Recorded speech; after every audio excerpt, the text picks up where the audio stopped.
Good morning, everyone. Myself, Amit Kumar, a postdoctorate fellow at the University of Warwick, and I will talk about the gamma ray burst associated supernovae and magnetar as a powering mechanism for this kind of supernovae. And I will also talk about some introduction about the GOTO project. So I work with the GOTO project, which is dedicated for the gravitational wave observations. So we can understand the formation of gamma ray bursts and supernovae with the fireball model, where a central engine, which can be a mass accreting black hole or a spin down millisecond magnetar, which bore through the stellar envelope, and the faster and the slower moving cell within the jets can lead to the prompt emissions, which can be understood using the internal shock model. And when the jet collide with the ambient medium, we can get the afterglow from very high energy to the radio bands. So the era of GRB supernova connections started with the observation of one of the nearest long GRB, 980425, which found to connect with a supernova 1998 PW. But this was another some kind of question, because the gamma ray luminosity of this GRB was lower in comparison to other cosmological GRB at that time. So, but after 5 years, with the discovery of GRB 030329 and its associated supernova 2003 DS, the picture became more clear, because this GRB is very bright and the gamma ray luminosity was also consistent with other cosmological GRBs. So it confirmed the supernova association cases. So after that, now the picture has become even more wider here. Now we have more than 50 GRB associated supernova cases, with most of them also have the spectroscopic confirmation. So here you can see some of those bursts, and you can recognize a GRB association supernova case with the afterglow with the power law and then a late time bump. And this supernova light curve can be extracted using different methods, like any typical GRB plus supernova light curve consists of contribution from the GRB afterglow, the supernova, and the host galaxy.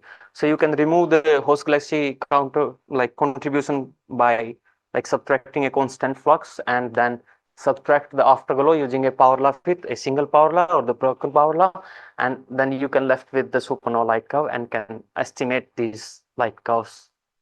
So now you can see the light curves of different GRB supernovae, with the brightest one supernova 2011 KL, which was a superluminous supernova, the only case where a superluminous supernova was found connected with the GRB.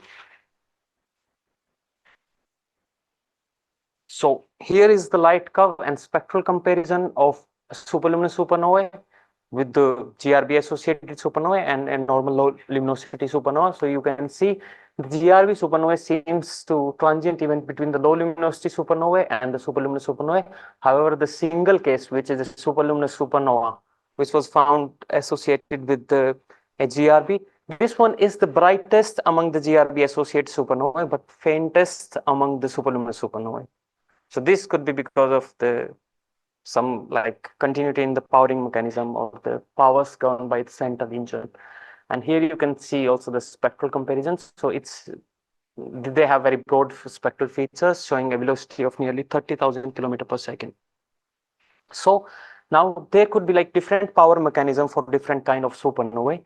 And there are three most acceptable powering mechanisms. The first one is the radioactive decay of 56 nickel. The second one could be a central engine powering source. It could be mass accreting black hole or a spin down millisecond magnetar. And third can be a CSM interaction model. So we can talk in this situation, thus the radioactive decay of nickel and cobalt produce the gamma rays, and then in the X-rays. So these can ionize the gas and can lead the light curve of the supernova. And the next one, I'm skipping here the pair instability supernovae, because pair instability case leads to very bright supernovae. The superluminous supernovae are the brightest supernovae, but only the most luminous superluminous supernovae can be explained using the pair instability supernovae. So the third case is spin down millisecond magnetar, where a centrally located, like highly magnetized neutron star, which is known as magnetar, can govern the light curve, and the magnetic energy can be useful to like govern the supernova light curve. The next case is the CSM interaction. We know that in the lifetime of any star, it loses its outer layers in forms of stellar winds. So we have the CSM medium around the star. So when explosion happens, those ejecta interact with the CSM, and that leads to change in the kinetic energy into the radiation energy and can govern the the light curve of the supernovae. Nowadays, for some kind of like very unusual supernovae, or we can say the extreme supernovae, like very bright ones with like very unusual features like the post-peak undulations, the pre-peak bumps, two-peak light curves. So people also using the hybrid models where they try to combine more than one model. Like in the upper one case, you can see it's a combination of MAG model and the CSM model. Here, it can be like pulsational pair instability supernova where we have different cell of the CSM environment, so which can lead also a very complicated light curve, and there may be a radioactive decay plus a CSM interaction model.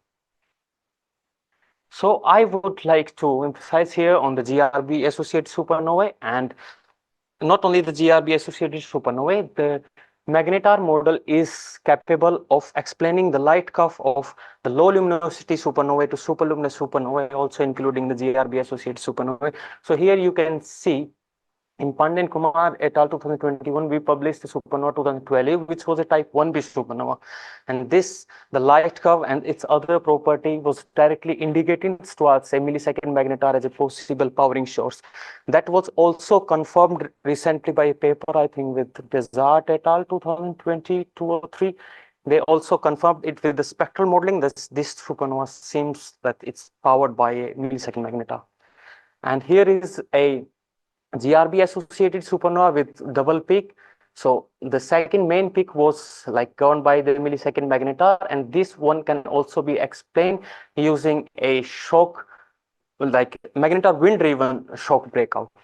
And here is a superluminous supernova with a post peak bump that can also be explained using a magnetar flare, and the main peak with the main central engine magnetar. So now let's come to the GRB supernova in details. So here you can see the previous studies try to explain the light curve of GRB supernova with the magnetar model.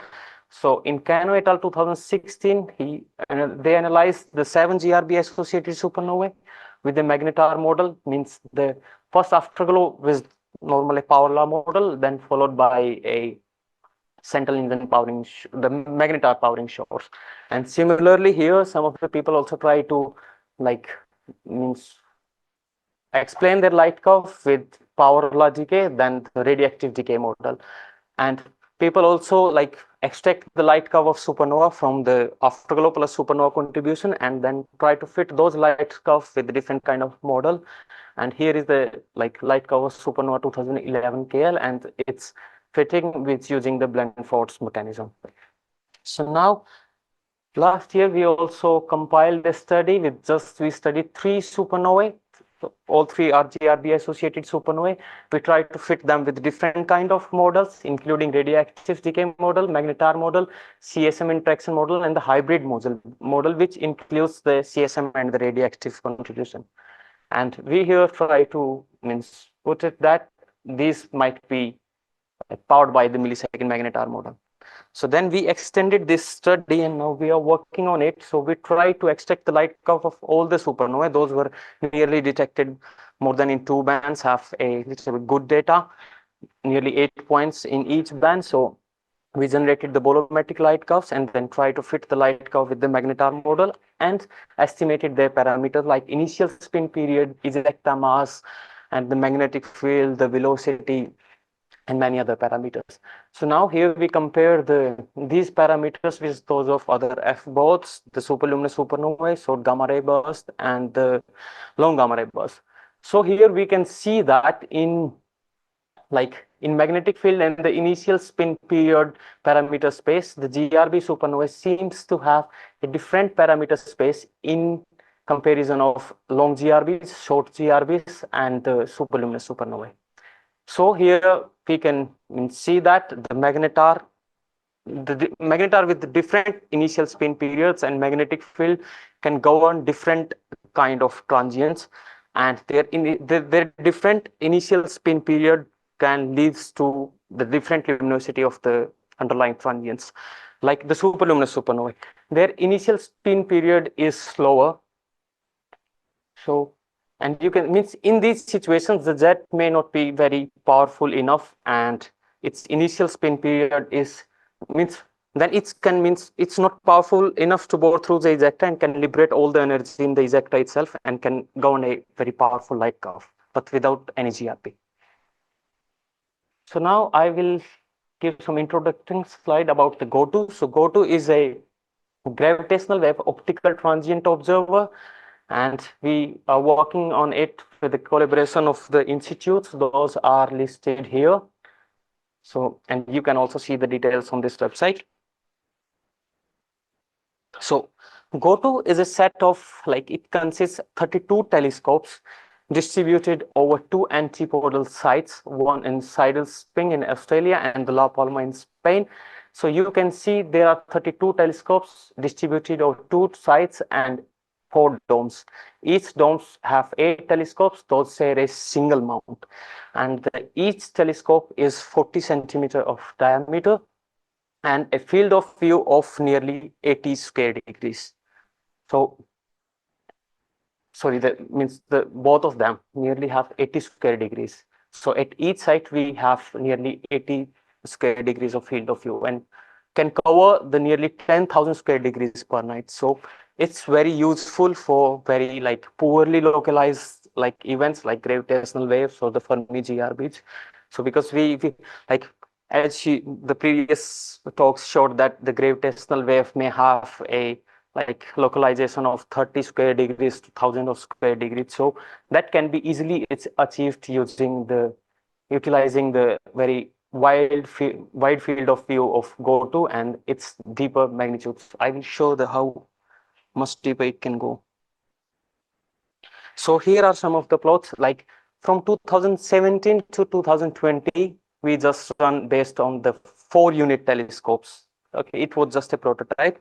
So in that case, we made some observations and also published them. So you can see this one is this is an image from a single UT, and each single UT have this field of view and is capable of reaching 19.8 magnitude during the dark nights in just 60 seconds. So we generally take like 4 exposures of every field, 4 exposure each of 60 seconds.